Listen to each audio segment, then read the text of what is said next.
नमस्कार दोस्तों, मैं स्वागत करता हूं अपने चैनल में जिसका नाम है भारत ज्ञान। अगर आपने मेरे चैनल को सब्सक्राइब नहीं किया है तो सब्सक्राइब कीजिए ताकि आने वाले वीडियो की अपडेट्स आपको पहले से ही मिल सकें।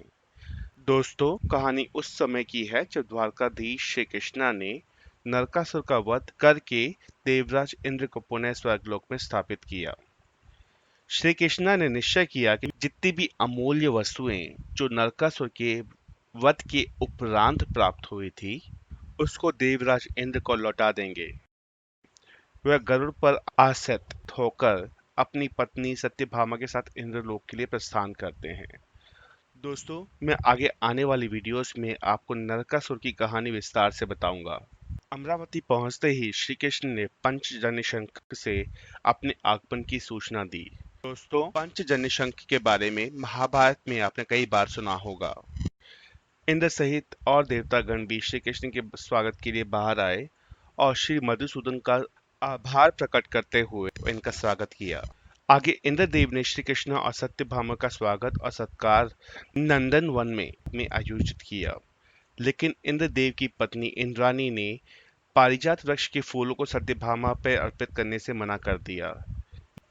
उनका मानना था कि सामान्य मनुष्य पारिजात वृक्ष के दिव्य फूलों से अलंकृत होने के लायक नहीं है, क्योंकि ये पारिजात का वृक्ष दिव्य है और ये समुद्र मंथन के द्वारा प्राप्त हुआ था। पर जब सत्यभामा ने पारिजात वृक्ष को देखा तो वह उसकी सुंदरता पर मुग्ध हो गई।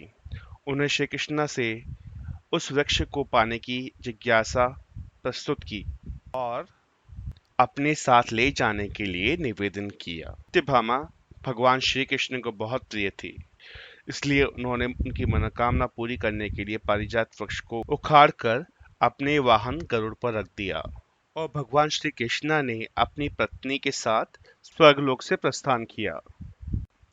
इंद्राणी को जब इस बात का ज्ञान हुआ तो उन्होंने इंद्र से निवेदन किया कि पारिजात वृक्ष उन्हें वापस चाहिए।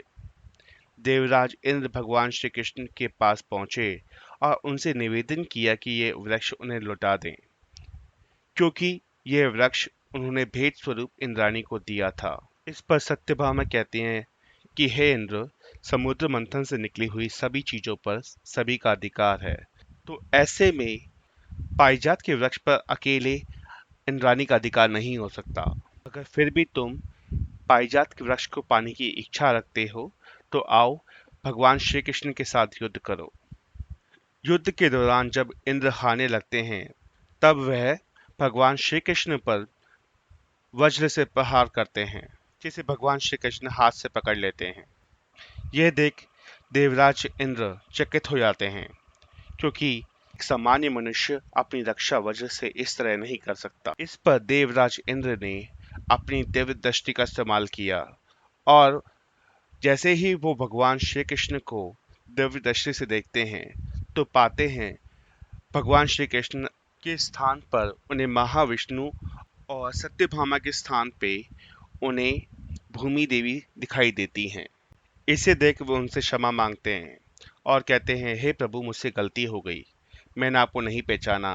और कहते हैं, आप पारिजात वृक्ष को ले जाइए, आपकी भूलोक को त्याग करने पर यह वृक्ष अपने मूल स्थान पर लौट आएगा। कहते हैं कि पारिजात के फूलों की खुशबू मीलों तक आती है। पारिजात के स्पर्श मात्र से किसी भी मनुष्य को पिछले जन्म का घटनाक्रम पूरा याद आ जाता है।